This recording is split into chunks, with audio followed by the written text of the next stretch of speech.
ഇന്നത്തെ തിരുവചന സന്ദേശത്തിലേക്ക് എല്ലാ പ്രിയപ്പെട്ട പ്രേക്ഷകർക്കും സ്നേഹപൂർവ്വം സ്വാഗതം. കർത്താവായ യേശുവിന് ശിഷ്യന്മാരുണ്ടായിരുന്നു, 12 ശിഷ്യന്മാർ. ആ ശിഷ്യന്മാരുണ്ടായി. കർത്താവ് പറഞ്ഞു, നിങ്ങൾ എല്ലാവരെയും ശിഷ്യരാക്കുവിൻ. നമുക്ക് ശിഷ്യരാകാൻ പറ്റുമോ? യേശുവിൻ്റെ ശിഷ്യരാകാൻ എന്താണ് ശിഷ്യന്മാരായി തീരുക എന്ന് വെച്ചാൽ അതിൻ്റെ അർത്ഥം. അപ്പോൾ ഒരു ശിഷ്യനായി തീരാൻ നിങ്ങൾ ആഗ്രഹിക്കുന്നുണ്ടെങ്കിൽ ആദ്യമായി മത്തായിയുടെ സുവിശേഷം 4-ാം അധ്യായം 18 മുതൽ 20 വരെയുള്ള വാക്യങ്ങൾ നമ്മൾ വായിക്കണം. അവർ ഗലീല കടലിലേക്ക് പുറത്ത് കടക്കുമ്പോൾ പത്രോസ് എന്നു പേരുള്ള ശീമോൻ, അവൻ്റെ സഹോദരനായ അന്ത്രയോസ് എന്നിങ്ങനെ മീൻപിടിക്കാരായ 2 സഹോദരന്മാർ കടലിൽ വല വീശുന്നത് കണ്ടു. എൻ്റെ പിന്നാലെ വരുവിൻ, ഞാൻ നിങ്ങളെ മനുഷ്യരെ പിടിക്കുന്നവരാക്കും എന്ന് യേശു അവരോട് പറഞ്ഞു. 2 സഹോദരന്മാർ, പത്രോസ്, അവരെ കാണുമ്പോൾ യേശു പറയുകയാണ്, ഞാൻ നിങ്ങളെ മനുഷ്യരെ പിടിക്കുന്നവരാക്കും. അപ്പോൾ യഥാർത്ഥത്തിൽ ശിഷ്യനാകാൻ ഈ വാക്യത്തിൻ്റെ അടിസ്ഥാനത്തിൽ യേശു നയിക്കുന്നിടത്തേക്ക് പോകാൻ നമുക്ക് മനസ്സ് വേണം. യേശു വിളിക്കുമ്പോൾ എവിടെയാണോ യേശു പോകാൻ നമ്മൾ ആഗ്രഹിക്കുന്നത് അവിടെ പോകാൻ നമ്മൾ തയ്യാറുള്ളവരായിരിക്കണം. ഒരു ശിഷ്യനാകാൻ ആദ്യം നമുക്ക് വേണ്ടുന്ന ഗുണം ഇതാണ്: യേശു വിളിക്കുന്ന ഇടത്തേക്ക് പോകാൻ നമ്മൾ മനസ്സുള്ളവരായിരിക്കണം. രണ്ടാമതായി, ഇവിടെ ശിഷ്യന്മാർ പത്രോസ് കർത്താവായ യേശുക്രിസ്തുവിനെ അവൻ്റെ ഗുരുവായി, നായകനായി, നേതാവായി കണ്ടു. കർത്താവായ യേശുക്രിസ്തുവിൻ്റെ ശിഷ്യരായിത്തീരാൻ നമ്മൾ ഓരോരുത്തരും ആഗ്രഹിക്കുന്നുണ്ടെങ്കിൽ നമ്മൾ ചെയ്യേണ്ടുന്ന രണ്ടാമത്തെ കാര്യം എന്താണെന്ന് ചോദിച്ചു കഴിഞ്ഞാൽ, യേശുവിനെ നമ്മുടെ നായകനായി കാണണം, നമ്മുടെ ഗുരുവായി കാണണം, നമ്മുടെ സൈന്യാധിപനായി കാണണം. ഗുരു പറയുന്നതെല്ലാം കേൾക്കാൻ മനസ്സുള്ളവരായി തീരണം.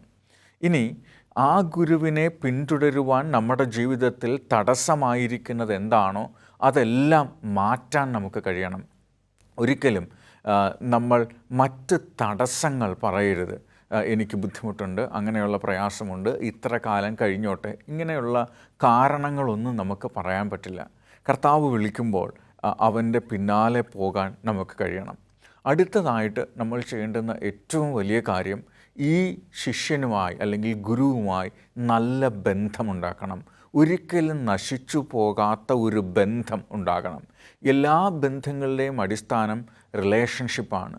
മാതാപിതാക്കളായാലും കുഞ്ഞുങ്ങളായാലും കുടുംബമായാലും സഹോദരങ്ങളായാലും ജോലി ഇടത്തിലുള്ള ബന്ധങ്ങളായിരുന്നാലും നമ്മുടെ ഏറ്റവും നല്ല സൗഹൃദത്തിൻ്റെ, സ്നേഹത്തിൻ്റെ അടിസ്ഥാനം ബന്ധമാണ്. അപ്പോൾ നമുക്ക് ഒരു ഗുരുശിഷ്യ ബന്ധം ഉണ്ടാകണമെന്നുണ്ടെങ്കിൽ, കർത്താവായ യേശുക്രിസ്തുവിനെ നമ്മുടെ ഗുരുവായി സ്വീകരിക്കണമെന്നുണ്ടെങ്കിൽ, അവനെ പിന്തുടരണമെന്നുണ്ടെങ്കിൽ, അവനെ ശിഷ്യരായിത്തീരണമെന്നുണ്ടെങ്കിൽ നമുക്ക് ദൈവവുമായിട്ട് അഭേദ്യമായ, ഒരിക്കലും അറ്റുപോകാത്ത, എപ്പോഴും ഊഷ്മളമായിരിക്കുന്ന, വളരെ അധികം സജീവമായ ബന്ധം നമുക്ക് പുലർത്തേണ്ടതായിട്ടുണ്ട്. ഇനിയും കർത്താവിൽ നിന്ന് നമ്മൾ ചെയ്യേണ്ടുന്ന കാര്യം, മനുഷ്യരെ എങ്ങനെയാണ് നേടേണ്ടുന്നത് യേശുവിൽ നിന്ന് നമ്മൾ കണ്ടുപഠിക്കണം. യേശു എങ്ങനെയാണ് മനുഷ്യരെ നേടിയത്, അതുപോലെ നമ്മൾ മനുഷ്യരെ നേടാൻ കഴിയണം. കർത്താവായ യേശുക്രിസ്തു എങ്ങനെയാണ് മനുഷ്യരെ നേടിയത് എന്ന് ചോദിച്ചാൽ, അവൻ ആ മനുഷ്യരെ മനസ്സിലാക്കി, അവരുടെ പ്രശ്നങ്ങൾ മനസ്സിലാക്കി, അവരോടൊപ്പം ഇടകലർന്നു, അവരോടെല്ലാവരോടും നല്ല സ്നേഹ സൗഹാർദ്ദം തുടർന്നിട്ടാണ് യേശു അവരെ നേടിയെടുത്തത്. അതുപോലെ എങ്ങനെയാണ് നമ്മൾ മനുഷ്യരെ നേടുന്നത്, നന്മയ്ക്കു വേണ്ടി നേടുന്നത് എങ്ങനെയാണെന്ന് നമ്മൾ മനസ്സിലാക്കണം. അതാണ് കർത്താവായ യേശു നമ്മളോട് പറയുന്നത്. ഇനിയും യോഹന്നാൻ്റെ സുവിശേഷം 8-ാം അധ്യായം 31-32 വാക്യങ്ങൾ വായിക്കുമ്പോൾ, എൻ്റെ വചനത്തിൽ നിലനിൽക്കുന്നുവെങ്കിൽ നിങ്ങൾ വാസ്തവമായി എൻ്റെ ശിഷ്യന്മാരായി തീരും, സത്യം അറിയുകയും സത്യം നിങ്ങളെ സ്വതന്ത്രന്മാരാക്കുകയും ചെയ്യും. അപ്പോൾ ശിഷ്യരായി തുടരാൻ നമുക്ക് അടുത്ത് വേണ്ടുന്ന ഒരു കാര്യമാണ്, എൻ്റെ വചനത്തിൽ നിലനിൽക്കണം. ഒരു ശിഷ്യൻ എപ്പോഴും വചനത്തിൽ നിലനിൽക്കുന്നവനായിരിക്കണം, വചനത്തിൽ ജീവിക്കുന്നവരായിരിക്കണം. കർത്താവായ യേശുവിനെ ഈ ഭൂമിയിലായിരുന്നപ്പോൾ മരുഭൂമിയിൽ കൊണ്ടുവന്ന് പിശാചി പരീക്ഷിക്കുമ്പോൾ നിനക്ക് വിശക്കുന്നെങ്കിൽ ഈ കല്ലിനെ അപ്പമാക്കി കഴിക്കുക എന്ന് പറയുമ്പോൾ യേശു പറയുന്നത്, തിരുവചനത്തിൽ എഴുതിയിരിക്കുന്നു, അതുകൊണ്ട് ഇപ്രകാരം എഴുതിയിരിക്കുന്നത് കൊണ്ട് നീ എന്നെ പരീക്ഷിക്കണ്ട എന്നാണ് പറയുന്നത്. നമ്മുടെ ജീവിതത്തിൽ പ്രശ്നങ്ങൾ വരുമ്പോൾ, പ്രലോഭനങ്ങൾ വരുമ്പോൾ, പ്രതിസന്ധികൾ വരുമ്പോൾ അതിനെയൊക്കെ നേരിടാനായിട്ട് നമുക്ക് കഴിയേണ്ടുന്നത് വചനത്താലാണ്. വചനത്തിന് ശക്തിയുണ്ട്. വചനം ദൈവമാണ്. കാരണം യോഹന്നാൻ്റെ സുവിശേഷത്തിൽ പറയുന്നത്, ആദിയിൽ വചനമുണ്ടായിരുന്നു, വചനം ജഡമായി തീർന്നു, കൃപയും സത്യവും നിറഞ്ഞവനായി നമ്മുടെ ഇടയിൽ പാർത്തു എന്നാണ്. വചനം യഥാർത്ഥത്തിൽ ക്രിസ്തു തന്നെയാണ്. അപ്പോൾ വചനത്തിൻ്റെ ശക്തിയിൽ നമ്മൾ നിലനിൽക്കാൻ കഴിയണം. വചനത്താൽ നമ്മുടെ മനസ്സിനെ കോട്ട കെട്ടി സൂക്ഷിക്കണം. അപ്പോൾ മാത്രമേ നമുക്ക് വചനത്തിൽ നിലനിൽക്കാൻ കഴിയൂ. വചനത്തിൽ നിലനിൽക്കാൻ കഴിയുന്നില്ലെങ്കിൽ ജീവിതത്തിൽ പ്രശ്നങ്ങളും പ്രതിസന്ധികളും കുഴപ്പങ്ങളും പരീക്ഷണങ്ങളും വരുമ്പോൾ എന്തു ചെയ്യണമെന്നറിയാതെ നമ്മൾ തളർന്നു പോകുകയും തകർന്നു പോകുകയും ചെയ്യും. അത് വരാതിരിക്കണമെങ്കിൽ വചനത്തിൽ നമ്മൾ ധൈര്യമുള്ളവരായിരിക്കണം. വചനത്തെ നമ്മൾ ഇഷ്ടപ്പെടണം. വചനത്തെ നമ്മൾ സംസാരിച്ചു കൊണ്ടേയിരിക്കണം. നമ്മുടെ മനസ്സിൽ എപ്പോഴും വചനത്തെക്കുറിച്ച് ചിന്തിച്ചു കൊണ്ടേയിരിക്കണം. നമ്മുടെ ജീവിതമെന്ന് പറയുന്നത് തന്നെ ഒരു ഡിസിഷൻ മേക്കിംഗ് ആണ്. ഓരോ സ്റ്റെപ്പും ഡിസിഷൻ മേക്കിംഗ് ആണ്. അപ്പോൾ ഓരോ തീരുമാനങ്ങളും എടുക്കുമ്പോഴും വചനത്തിൻ്റെ പിന്തുണയോടുകൂടിയായിരിക്കണം നമ്മൾ തീരുമാനങ്ങൾ എടുക്കേണ്ടുന്നത്. യേശുവിൻ്റെ വചനത്തിൽ നമ്മൾ തുടരണം. അതേപോലെ സത്യം നമ്മൾ അറിയണം. സത്യം അറിയണം. യേശു പറഞ്ഞു, ഞാൻ വഴിയും സത്യവും ജീവനുമാകുന്നു. നിങ്ങൾ സത്യം അറിയുമ്പോൾ സത്യം നിങ്ങളെ സ്വതന്ത്രരാക്കും. പലപ്പോഴും നമ്മുടെ ചുറ്റുവട്ടത്തുനിന്ന് ആലോചിച്ച് നോക്കി, നമ്മുടെ ജീവിത ബന്ധങ്ങളിൽ നമ്മൾ ഒരുപാട് ആശയങ്ങളുടെ കെട്ടുപാടുകളിലാണ്. കാരണം നമുക്ക് എല്ലാ മനുഷ്യരെയും മനസ്സിലാക്കാൻ പറ്റുന്നില്ല. അതുകൊണ്ട് നമ്മൾ അടുത്ത ആളെക്കുറിച്ച് മോശമായി ചിന്തിക്കും. ആ ആളിനെ ശരിക്കും മനസ്സിലാക്കാതെ നമ്മൾ അയാളെക്കുറിച്ചൊരു അഭിപ്രായ രൂപീകരണം ഉണ്ടാക്കും. ഒരു പക്ഷേ നമ്മൾ വിചാരിക്കുന്ന പോലെ ആയിരിക്കില്ല ആ ആളുകൾ. അപ്പോൾ നമ്മൾ തെറ്റിദ്ധാരണകളുടെ പുറത്ത് ബന്ധങ്ങളില്ലാതാക്കുകയും സ്നേഹബന്ധങ്ങളില്ലാതാക്കുകയും ചെയ്യും. അപ്പോൾ നമ്മൾ യഥാർത്ഥത്തിൽ നമ്മുടെ മനസ്സിൻ്റെ ധാരണയുടെ അടിമയാണ്. ചിലപ്പോഴൊക്കെ നമ്മൾ പല ആശയങ്ങളുടെയും അടിമകളായിത്തീരും. അപ്പോൾ യഥാർത്ഥമായ സത്യം മനസ്സിലാക്കുമ്പോൾ, യേശുവിനെ മനസ്സിലാക്കുമ്പോൾ നമുക്ക് ഇത്തരത്തിലുള്ള മിഥ്യാധാരണകൾ, തെറ്റിദ്ധാരണകൾ, തെറ്റായ ആശയങ്ങളുടെ അടിമകളായി ജീവിക്കേണ്ടി വരില്ല. അതുകൊണ്ടാണ് യേശു പറയുന്നത്, സത്യം നിങ്ങൾ അറിയുമ്പോൾ സത്യം നിങ്ങളെ സ്വതന്ത്രരാക്കും. സത്യത്താൽ നമ്മൾ സ്വതന്ത്രരായി തെറ്റിദ്ധാരണകളില്ലാതെ, മുൻവിധികളില്ലാതെ, ആരെക്കുറിച്ചും മോശമായി ചിന്തിക്കാതെ, എന്തിനെക്കുറിച്ചും കുഴപ്പമായി കാണാതെ നമുക്ക് ധീരമായ, സന്തോഷപൂർവമായ, വിജയകരമായ തീരുമാനങ്ങൾ എടുക്കാൻ കഴിയും. അങ്ങനെ ഒരു തീരുമാനം എടുക്കാൻ കഴിയുന്ന മാനസികാവസ്ഥയിൽ മാത്രമേ നമുക്ക് നല്ല ശിഷ്യരായി തുടരാൻ കഴിയുള്ളൂ. അല്ലെങ്കിൽ നമ്മൾ മറ്റേതെങ്കിലും ആശയങ്ങളുടെ, ഇസത്തിൻ്റെ ഒക്കെ അടിമയായി പോകും. അപ്പോൾ യേശുവാകുന്ന സത്യത്തെ നമ്മൾ മനസ്സിലാക്കുമ്പോൾ, ആ സത്യം നമ്മളെ സ്വതന്ത്രരാക്കുമ്പോൾ മാത്രമേ നമുക്ക് ആശയങ്ങളുടെ കെട്ടുപാടുകളില്ലാതെ നമ്മുടെ ജീവിതത്തെ നമുക്ക് നന്മയിലേക്ക് നയിക്കുവാൻ കഴിയുള്ളൂ. ഇനി സത്യത്തിൽ നിന്ന് നമുക്ക് സ്വാതന്ത്ര്യം കണ്ടെത്താൻ കഴിയണം. ഈ സത്യമാണ് എല്ലാ തെറ്റിദ്ധാരണകളിൽ നിന്നും നമ്മളെ സ്വതന്ത്രരാക്കി, നന്മയുള്ളവരാക്കി, നേരെ നടക്കുവാൻ നമ്മളെ പ്രാപ്തരാക്കി തീർക്കുന്നത്. അടുത്തത് യോഹന്നാൻ 3:15 നിങ്ങൾ തമ്മിൽ സ്നേഹമുണ്ടെങ്കിൽ നിങ്ങൾ എൻ്റെ ശിഷ്യന്മാരാകും എന്നറിയും. നമ്മൾ ശിഷ്യരായി തീരാൻ ആഗ്രഹിക്കുന്നുണ്ടെങ്കിൽ അടുത്തതായിട്ട് ഏറ്റവും പ്രധാനപ്പെട്ട കാര്യം തമ്മിൽ സ്നേഹമുള്ളവരാകണം. ഇന്ന് ലോകത്തെ നോക്കൂ, എല്ലാവരും വെറുപ്പിൻ്റെ പിടിയിലാണ്. എല്ലാവരും ഏതെങ്കിലും തരത്തിൽ പരസ്പരം വെറുക്കുന്നവരും വിദ്വേഷിക്കുന്നവരുമായി തീരുന്നു. അല്ലെങ്കിൽ നേരിട്ട് നമ്മളുമായിട്ട് എന്തെങ്കിലും ഒരു പ്രശ്നമുണ്ടായിട്ടല്ല നമ്മൾ ഒരാളെ വെറുക്കുന്നത്. അയാൾ അങ്ങനെയാണ്, ഇയാൾ ഇങ്ങനെയാണ്, അയാൾ മോശമാണ് എന്ന രീതിയിൽ മറ്റേതെങ്കിലും ഒരു ബാഹ്യമായ കാരണത്താൽ നമ്മൾ അവരെ വെറുക്കാൻ തുടങ്ങും. മറ്റു മനുഷ്യരെ ഇഷ്ടപ്പെടാതിരിക്കാൻ തുടങ്ങും. നിങ്ങളെ മാത്രം ഇഷ്ടപ്പെടരുത്. നമ്മൾ എല്ലാ മനുഷ്യരെയും ഇഷ്ടപ്പെടുന്നവരായിരിക്കണം. നമുക്ക് വ്യത്യസ്തമായ വേഷം ധരിക്കുന്നവരെയും, വ്യത്യസ്തമായ ജീവിത രീതി പിന്തുടരുന്നവരെയും, വ്യത്യസ്തമായ വിശ്വാസങ്ങൾ പിന്തുടരുന്നവരെയും നമുക്ക് സ്നേഹിക്കാൻ കാരണം അവരെല്ലാവരും മനുഷ്യരാണ്, ദൈവത്തിൻ്റെ മക്കളാണ്, ദൈവത്തിൻ്റെ സ്നേഹം ആവശ്യമുള്ള മനുഷ്യരാണ്. എല്ലാ മനുഷ്യരും ഇന്ന് പലതരത്തിലുള്ള പ്രശ്നങ്ങളിൽ അകപ്പെട്ട് ജീവിക്കുകയാണ്.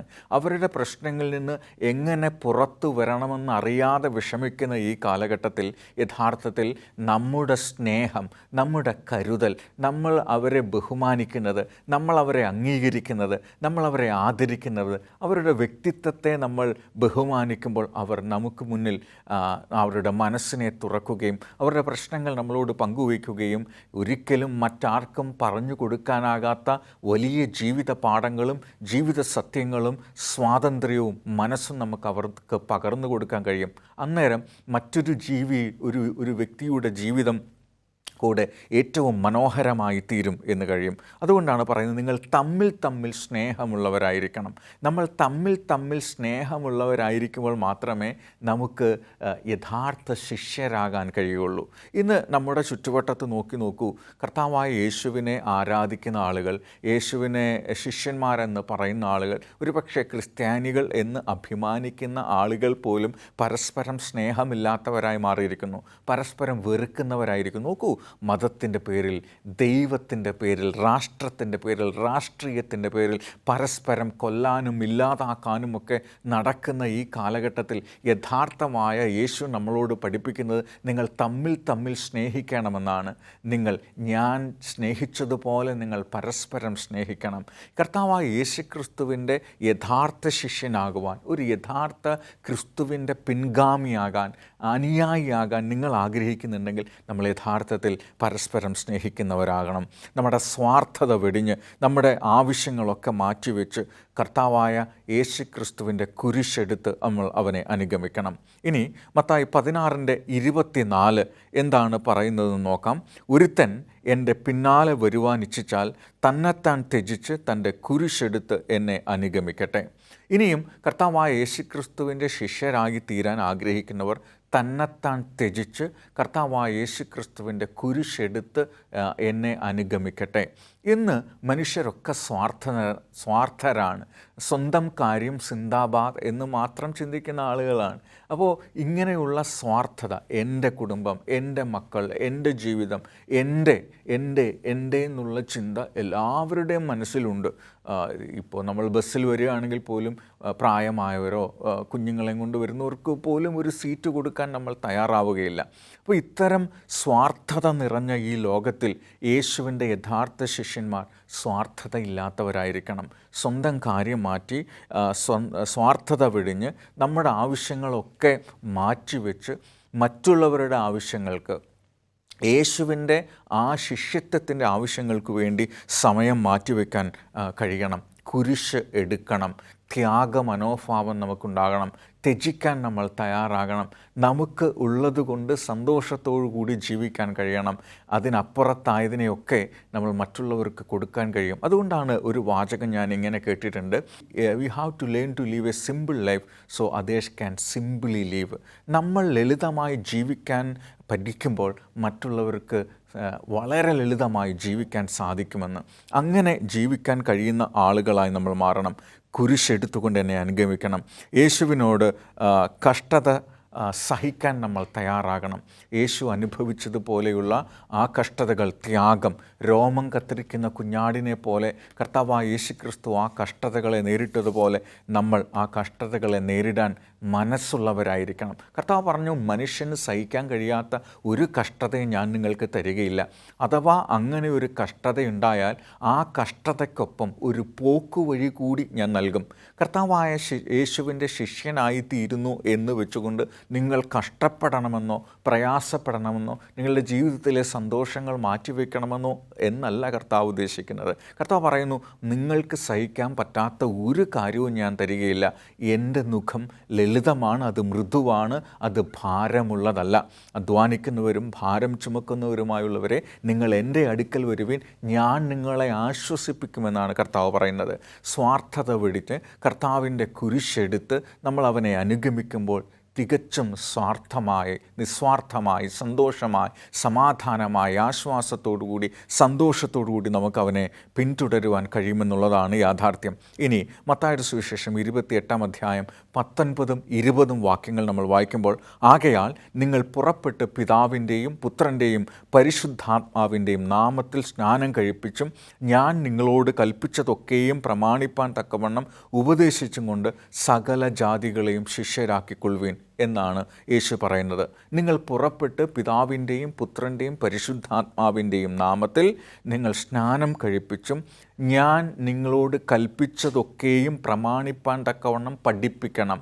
യേശു ജീവിച്ചതുപോലെ ജീവിക്കാൻ, യേശു സ്നേഹിച്ചതുപോലെ സ്നേഹിക്കാൻ, യേശു ക്ഷമിച്ചതുപോലെ ക്ഷമിക്കാൻ, യേശു പഠിപ്പിച്ചതുപോലെ യേശുവിൻ്റെ സ്വഭാവമുള്ളവരായി യേശുവിനെ പോലെ ജീവിക്കാൻ, അല്ലെങ്കിൽ ദൈവത്തിൻ്റെ കൽപ്പനകൾ അനുസരിക്കുവാൻ, യേശു പഠിപ്പിച്ച ജീവിത തത്വങ്ങൾ, യേശു നൽകിയ സമാധാനപൂർവമായ ജീവിത യാഥാർത്ഥ്യങ്ങൾ ജനങ്ങളെ പഠിപ്പിച്ച് അവർക്കും സമാധാനവും സന്തോഷവും ലക്ഷ്യബോധവുമുള്ള ഒരു ജീവിതത്തിലേക്ക് നയിക്കാൻ പരിശീലനം കൊടുക്കാൻ നമ്മൾ മനസ്സുള്ളവരായി തീരണം എന്നാണ് യേശു പറയുന്നത്. എല്ലാ രാജ്യത്തിൽ നിന്നും, എല്ലാ മനുഷ്യരിൽ നിന്നും നമ്മൾ ശിഷ്യന്മാരെ കണ്ടെത്താൻ കഴിയണം. കർത്താവ് എല്ലാവരെയും സ്നേഹിക്കുന്നു. യേശു ആരെയും മാറ്റി നിർത്തുന്നില്ല. കർത്താവ് എല്ലാവരുടെയും ദൈവമാണ്. ഒരു കുഞ്ഞു പോലും വേദനിക്കണമെന്ന് കർത്താവ് ആഗ്രഹിക്കുന്നില്ല. പിതാവിൻ്റെയും പുത്രൻ്റെയും പരിശുദ്ധാത്മാവിൻ്റെയും നാമത്തിൽ അവരെ ശിഷ്യരാക്കുക. കർത്താവ് കൽപ്പിച്ചതൊക്കെയും അവരെ അനുസരിക്കാനായിട്ട് പഠിപ്പിക്കുക. ആറാമതായി അപ്പോസ്തല പ്രവൃത്തികൾ 1-ാം അധ്യായം 5-8 വാക്യങ്ങൾ. യോഹന്നാൻ വെള്ളം കൊണ്ട് സ്നാനം കഴിപ്പിച്ചു, നിങ്ങളോ ഇനി ഏറെ നാൾ കഴിയും മുമ്പേ പരിശുദ്ധാത്മാവ് കൊണ്ട് സ്നാനം ലഭിക്കും എന്ന് കൽപ്പിച്ചു.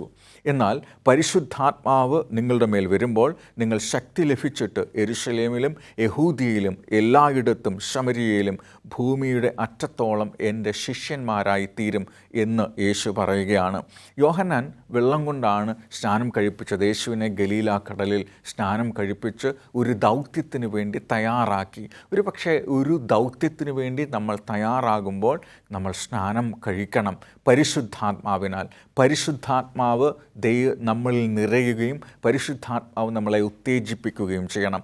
പരിശുദ്ധാത്മാവ് നമ്മൾ വരുമ്പോൾ എന്താണ് സംഭവിക്കുന്നതെന്ന് ചോദിച്ചു കഴിഞ്ഞാൽ, അത് പാപത്തെക്കുറിച്ചും നീതിയെക്കുറിച്ചും ന്യായവിധിയെക്കുറിച്ചും നമ്മളെ ബോധ്യപ്പെടുത്തും. എന്ന് വെച്ചാൽ നമുക്കറിയത്തില്ല നമ്മുടെ തെറ്റുകൾ എന്താണ്. നമ്മൾ ചെയ്യുന്നതും പറയുന്നതും എല്ലാം ശരിയാണെന്നാണ് നമ്മൾ വിചാരിക്കുന്നത്. ഒരുപക്ഷെ നമ്മുടെ കുറവും തെറ്റും കണ്ടെത്തണമെന്നുണ്ടെങ്കിൽ ദൈവത്തിൻ്റെ ആത്മാവ് നമ്മളോട് സംസാരിക്കണം. അല്ലെങ്കിൽ എൻ്റെ വീക്ഷണത്തിൽ, എൻ്റെ ചിന്തയിൽ ഞാൻ പറഞ്ഞത് 100% ശരിയാണ്, ഒരു തെറ്റുമില്ല എന്ന് ചിന്തിച്ചുകൊണ്ട് നമ്മുടെ തെറ്റുകളെ നമ്മൾ മുറുകെ പിടിക്കുന്നവരായിത്തീരും. അപ്പോൾ പരിശുദ്ധാത്മാവ് നമ്മൾ വരുമ്പോൾ നമ്മളെ തെറ്റെന്താണെന്ന് ബോധ്യപ്പെടുത്തി അത് തിരുത്താൻ മനസ്സുള്ളവരാക്കി തീർക്കും കർത്താവായ യേശുവിന് വേണ്ടി. അങ്ങനെ പരിശുദ്ധാത്മാവിൽ നമ്മൾ സ്നാനം കഴിക്കുമ്പോൾ നമ്മൾ ശക്തി ലഭിച്ചിട്ട് എല്ലാ മനുഷ്യരോടും ഈ യേശു സ്നേഹത്തെക്കുറിച്ച്, യേശുവിൻ്റെ കരുതലിനെക്കുറിച്ച്, യേശുവിൻ്റെ സംരക്ഷണത്തെക്കുറിച്ച്, യേശുവിൻ്റെ സ്നേഹത്തെക്കുറിച്ച്, യേശുവിൻ്റെ രാജ്യത്തെക്കുറിച്ച്, യേശുവിൻ്റെ സമാധാനത്തെക്കുറിച്ച്, ലോകം തരുന്ന സമാധാനമല്ല, അകത്തെ സമാധാനം കർത്താവ് നമുക്ക് പറഞ്ഞു തന്നത് മറ്റുള്ളവർക്ക് കൂടി പകർന്നു കൊടുക്കാൻ നമുക്ക് കഴിയണം. നിങ്ങൾക്ക് പരിശുദ്ധാത്മാവിൻ്റെ സ്ഥാനം ലഭിച്ചിട്ടുണ്ടോ? കർത്താവിൻ്റെ ഈ സ്നേഹം മറ്റൊരാൾക്ക് പകർന്നു കൊടുക്കണമെന്ന് ഉള്ളിൽ നിന്നൊരു തോന്നൽ എപ്പോഴെങ്കിലും നമ്മുടെ ജീവിതത്തിൽ ഉണ്ടായിട്ടുണ്ടോ എന്ന് നമ്മൾ ചോദിക്കണം. ഞാൻ ഒരു ശിഷ്യനാണോ എന്ന് നമ്മൾ സ്വയം ചോദിക്കേണ്ടുന്ന ഒരു സമയമാണ്. നമ്മുടെ ജീവിതം മുഴുവനും എന്താണ് ചെയ്യുന്നത്? നമ്മുടെ ജീവിതത്തിൻ്റെ അർത്ഥം എന്താണ്? നമ്മുടെ ജീവിതത്തിൻ്റെ ഗുണമെന്താണ്? ഞാനും നിങ്ങളും ഈ ഭൂമിയിലായിരിക്കുന്നതിൻ്റെ ലക്ഷ്യം എന്താണ്? നമ്മൾ ഓരോരുത്തരും നമ്മളറിയാതെ, നമ്മൾ ഇഷ്ടപ്പെടാതെ ഈ ഭൂമിയിൽ ജനിച്ചു. എന്നിട്ട് ഈ ജീവിതത്തിൻ്റെ കഷ്ടപ്പാടും പ്രയാസങ്ങളും ഒക്കെ അനുഭവിച്ച് നമ്മൾ പറയുന്നു, ഇനി ജീവിച്ചിട്ടൊരു കാര്യമില്ല, എൻ്റെ ജീവിതം കൊണ്ടൊരു അർത്ഥമില്ല, ഞാൻ ജീവിക്കുന്നത് ഈ ഭൂമിക്ക് പോലും ഒരു ഭാരമാണ്, എന്നെ ആർക്കും വേണ്ട, എന്നെ ആരും സ്നേഹിക്കുന്നില്ല, ഞാൻ എല്ലാവരാലും ഉപേക്ഷിക്കപ്പെട്ടവനാണ് എന്ന് വിചാരിച്ച് നിങ്ങളുടെ ജീവിതത്തെ കുറച്ച് കാണുന്നുണ്ടോ? നിങ്ങളുടെ ജീവിതത്തെ നിങ്ങൾ വിഷമാവസ്ഥയിലാണോ കാണുന്നത്? കർത്താവ് പറയുന്നു, അവൻ നിങ്ങളെ ശിഷ്യനാക്കാൻ ആഗ്രഹിക്കുന്നു, അവൻ്റെ കൂടെ നടത്താൻ ആഗ്രഹിക്കുന്നു, അവൻ്റെ സ്നേഹത്തിൽ ജീവിക്കാൻ ആഗ്രഹിക്കുന്നു, അവൻ്റെ കൂടെ ജീവിപ്പിക്കണമെന്ന് യേശു ആഗ്രഹിക്കുന്നു. നിന്നെ തേടിയാണ് കർത്താവ് വന്നത്. അവൻ്റെ സ്നേഹം നമുക്കൊപ്പമുണ്ട്. ആ യേശുവിനെ നിങ്ങൾക്ക് അവൻ്റെ ശിഷ്യരായി തീരാൻ നമുക്ക് ഈ സമയത്ത് തീരുമാനമെടുക്കാമോ? നമ്മളെക്കൊണ്ട് കർത്താവായ യേശുവിൻ്റെ ശിഷ്യന്മാരായി തീർന്നു കഴിഞ്ഞാൽ ജീവിതം മുഴുവൻ നമ്മളെക്കൊണ്ട് ചെയ്ത് തീർക്കാൻ പറ്റാത്ത കാര്യങ്ങൾ 1 മണിക്കൂർ കൊണ്ട് കർത്താവിന് നിങ്ങളെക്കൊണ്ട് ചെയ്യാൻ കഴിയും. നിങ്ങളൊരു പ്രൊഡക്റ്റീവ് അല്ലാത്ത വ്യക്തിയാണെന്ന് തോന്നിയിട്ടുണ്ടോ? നിങ്ങളുടെ ജീവിതം കൊണ്ട് പ്രയോജനമില്ല എന്ന് നിങ്ങൾക്ക് എപ്പോഴെങ്കിലും തോന്നിയിട്ടുണ്ടോ? നിങ്ങൾ യേശുവിൻ്റെ ശിഷ്യനാകാൻ തീരുമാനിക്കുക.